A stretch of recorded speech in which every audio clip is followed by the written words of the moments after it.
Les guerres corporatives.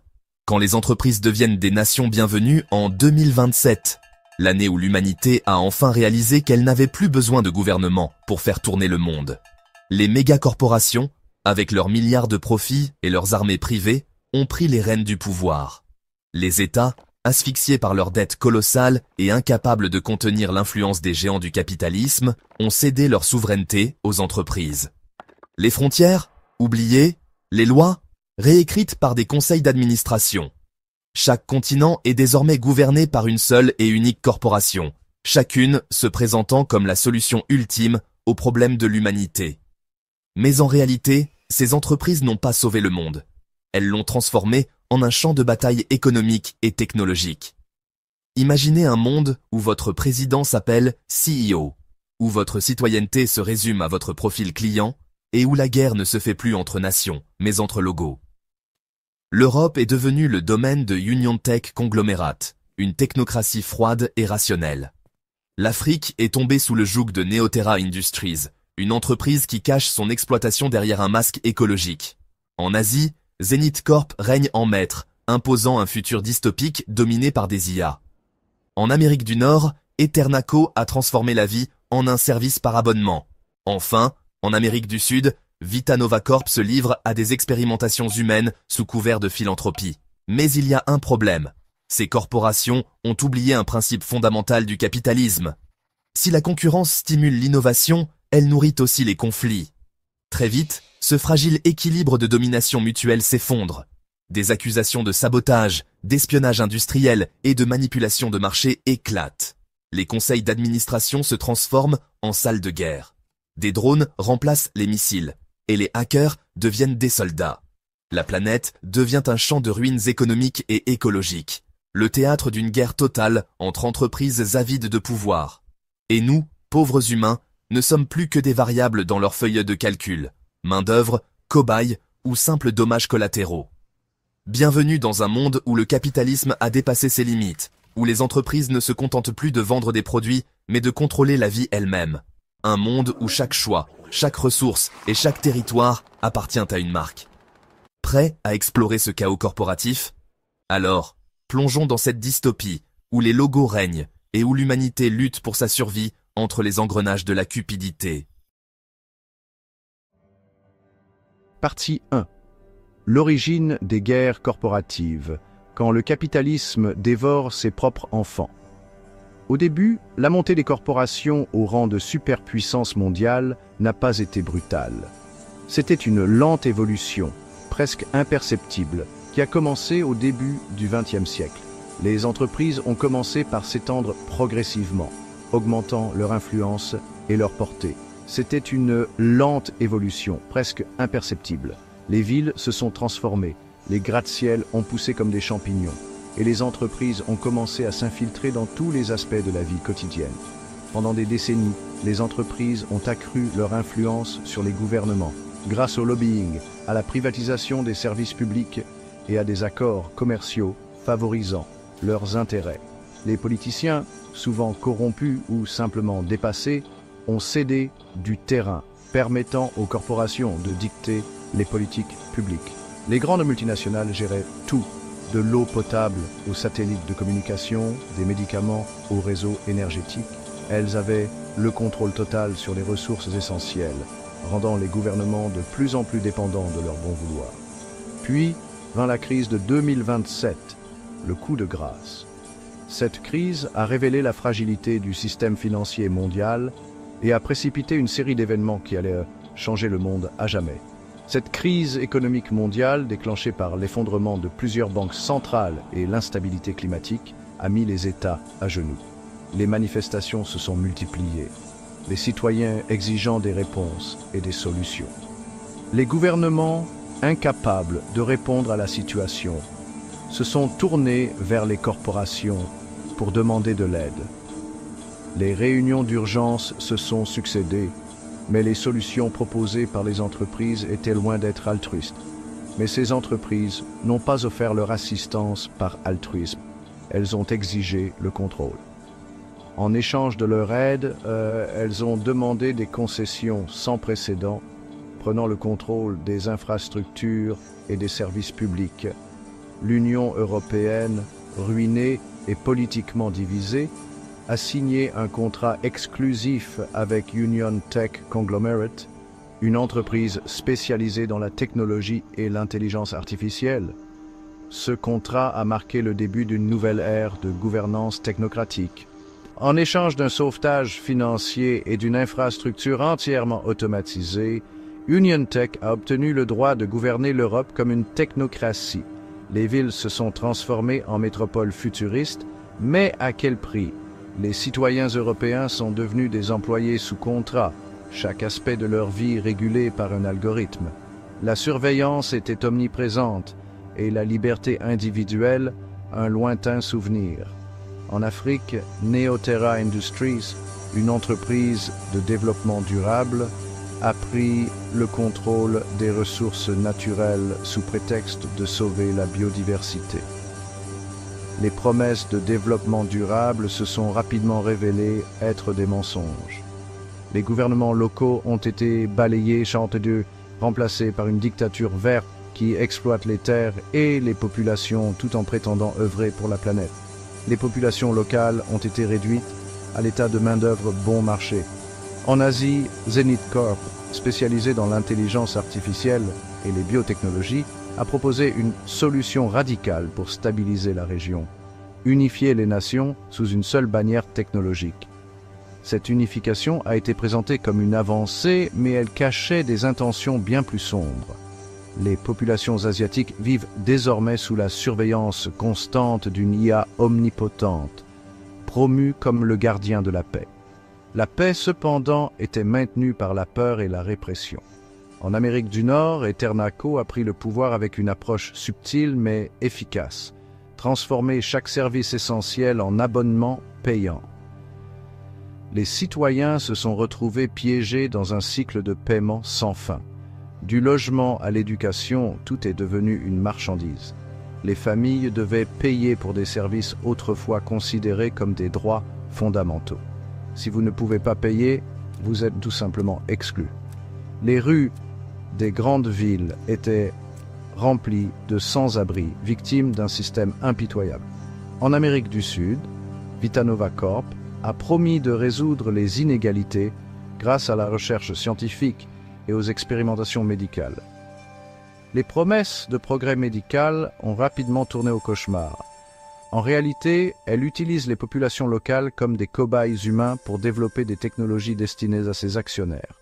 Les expérimentations étaient souvent brutales et sans consentement, ces corporations ont pris le contrôle du monde sans résistance majeure et les citoyens, épuisés par des décennies de crise, ont accepté leur domination, croyant qu'elles offraient une alternative meilleure que les gouvernements corrompus et inefficaces. Les gens, épuisés par des décennies de crise, ont accepté leur domination, croyant qu'elles offraient une alternative meilleure que les gouvernements corrompus et inefficaces. La résignation était palpable et l'espoir presque inexistant. Mais une fois le pouvoir consolidé, les véritables intentions des corporations ont émergé. Les plans cachés, les agendas sinistres, tout est devenu clair. Partie 2. Le déclenchement de la guerre, quand la concurrence devient meurtrière. La guerre entre les corporations n'a pas éclaté immédiatement. Pendant les premières années de leur règne, un fragile équilibre s'est maintenu. Chaque entreprise contrôlait son continent comme un monopole absolu et une série d'accords tacites empêchait les conflits directs. Pendant les premières années de leur règne, un fragile équilibre s'est maintenu. Les entreprises semblaient coopérer, mais cette paix n'était qu'une façade. Chaque entreprise contrôlait son continent comme un monopole absolu, et une série d'accords tacites empêchait les conflits directs. Les dirigeants se rencontraient régulièrement pour maintenir cette illusion de paix. Mais en coulisses, la tension montait, les ambitions grandissaient et les ressources devenaient de plus en plus rares. Tout a commencé avec une attaque de sabotage industriel. Les premières escarmouches étaient discrètes, mais elles ont rapidement dégénéré.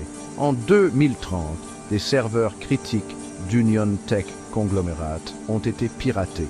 entraînant une panne massive qui a paralysé l'Europe pendant plusieurs jours. Cet incident a révélé la vulnérabilité des infrastructures numériques. Bien que les preuves pointent vers Zenith Corp, celle-ci a nié toute implication, accusant Union Tech de fabriquer des preuves pour justifier une invasion technologique. Les accusations et les contre-accusations ont enflammé les tensions. Cet incident a marqué le début d'une série d'attaques furtives, des opérations secrètes menées par des mercenaires et des hackers.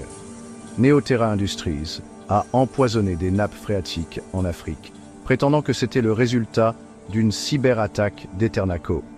Les conséquences ont été désastreuses pour les populations locales. Eternaco, en réponse, a coupé l'accès à des satellites de communication isolant temporairement l'Afrique du reste du monde. Cette isolation a eu des répercussions économiques et sociales profondes. Zenith Corp a déployé des drones espions au-dessus de l'Europe, provoquant une escalade militaire. Les tensions étaient à leur comble et la guerre semblait inévitable. Vitanova Corp, bien qu'en apparence pacifique, a commencé à financer des groupes de mercenaires pour déstabiliser les bases d'Union Tech et voler leur technologie. Les opérations clandestines se multipliaient. Mais le véritable point de rupture est survenu en 2035 avec l'incident de Shanghai. Cet événement a marqué le début d'une nouvelle ère de conflits ouverts. Zenith Corp, après des années de provocation, a lancé une attaque directe contre les installations d'Union Tech en Asie. Les combats étaient intenses et les pertes considérables. Des milliers de drones et des centaines de soldats cybernétiquement augmentés ont envahi les bâtiments d'Union Tech, détruisant des infrastructures vitales. Les dégâts étaient colossaux. Ce fut la première bataille ouverte entre deux corporations et elle a marqué le début de la guerre totale. Les hostilités se sont rapidement étendues à d'autres régions. Les alliances et les traités n'avaient plus d'importance. Les accords passés ont été déchirés et chaque corporation a commencé à agir pour ses propres intérêts. Chaque entreprise voyait l'autre comme une menace existentielle. La méfiance et la paranoïa régnaient en maître. La concurrence pour les ressources, la technologie et les marchés s'est transformée en un conflit mondial. Les batailles faisaient rage sur tous les continents. Des armées privées, composées de mercenaires et de machines de guerre automatisées, se sont affrontées sur tous les continents. Les combats étaient brutaux et sans pitié. Des villes entières ont été détruites dans des batailles rangées entre drones. Les paysages urbains étaient méconnaissables, ravagés par la guerre. Le règne des corporations semblait inébranlable. Avec leurs armées privées, leurs IA omniscientes et leur contrôle absolu sur les ressources, elles avaient réduit l'humanité à un état de servitude technologique. Mais comme tout empire qui se croit indestructible, elles avaient à sous-estimer une force qu'aucune machine ni algorithme ne pouvait prédire, la résilience humaine. En 2042, alors que la guerre entre les corporations atteignait son apogée, une rébellion silencieuse a émergé dans les recoins les plus obscurs du réseau mondial. Des hackers, organisés en cellules anonymes, ont décidé de combattre non pas avec des armes, mais avec des lignes de code. Ces guerriers numériques, surnommés les Ghosts, représentaient toutes les origines, professions et croyances. Leur objectif était simple, renverser l'ordre établi et rendre le monde au peuple. Leur attaque finale, surnommée Black Dawn, a été un chef-d'œuvre de coordination. En une seule nuit, ils ont lancé une vague de cyberattaques synchronisées, ciblant les centres nerveux de chaque corporation. Les systèmes de défense automatisés ont été retournés contre leurs créateurs. Les bases de données critiques ont été effacées, emportant avec elles les fortunes numériques des dirigeants. Les infrastructures vitales, comme les usines de drones et les réseaux de surveillance, ont été sabotées. Les Ghosts n'ont pas seulement détruit les corporations, ils ont également dévoilé leurs crimes. Des milliards de documents classifiés ont été rendus publics, exposant la corruption, les manipulations génétiques et l'exploitation humaine qui sous-tendèrent leur règne. Ce fut un choc mondial, un électrochoc qui a réveillé l'humanité. La chute des corporations a été brutale. Sans leurs systèmes centralisés et leurs armées robotisées, elles se sont effondrées comme des châteaux de cartes, mais le chaos qui a suivi n'a pas conduit à la désolation. Pour la première fois depuis des décennies, les peuples se sont tournés les uns vers les autres, plutôt que vers des dirigeants ou des entreprises pour reconstruire. Le nouveau monde qui a émergé de ces cendres était méconnaissable. L'humanité, ayant appris des erreurs du passé, a adopté des valeurs radicalement différentes, la démocratie directe technologique. Les gouvernements nationaux ont été remplacés par des plateformes décentralisées, où chaque citoyen pouvait voter directement sur les décisions importantes. Ces plateformes, conçues avec des IA éthiques, garantissaient la transparence et l'inclusivité. La fin de la propriété privée des ressources, l'eau, l'énergie et la nourriture sont devenus des biens communs, gérés par des coopératives locales. Les excès de consommation ont été remplacés par un système basé sur les besoins réels. La technologie au service de l'humain. Les IA, autrefois utilisées pour contrôler, sont devenues des outils pour résoudre les problèmes mondiaux. Elles ont été reprogrammées pour réparer les dégâts écologiques, éliminer les inégalités et assurer l'accès à l'éducation et à la santé pour tous. La redécouverte de la communauté. Les villes tentaculaires, synonymes d'isolement, ont laissé place à des habitats interconnectés, mais à échelle humaine. Les gens ont renoué avec leur environnement et appris à vivre en harmonie avec la nature, plutôt que de l'exploiter. Un monde sans frontières. Les anciennes divisions géographiques et politiques sont devenues obsolètes. L'humanité s'est définie comme une seule et même espèce, habitant une planète unique. Le monde n'était pas parfait. Reconstruire a pris du temps, et les cicatrices laissées par les corporations ne disparaîtront jamais complètement. Mais pour la première fois depuis des générations, les gens ont retrouvé l'espoir. Dans les rues, les visages n'étaient plus baissés vers des écrans ou dissimulés derrière des masques de peur. Les rires résonnaient à nouveau, et les étoiles, longtemps masquées par la pollution, brillaient comme un rappel silencieux des possibilités infinies. Et les ghosts, ils ont disparu aussi rapidement qu'ils étaient apparus, laissant derrière eux un simple message gravé dans le réseau mondial. Ce monde est le vôtre. Prenez-en soin. La morale de cette histoire est claire. Le pouvoir ne réside pas dans la technologie, les richesses ou la domination. Il réside dans la capacité des humains à se rassembler, à apprendre de leurs erreurs et à croire en un avenir commun. Ainsi, de la ruine des corporations est née une humanité plus forte, plus sage et, surtout, libre.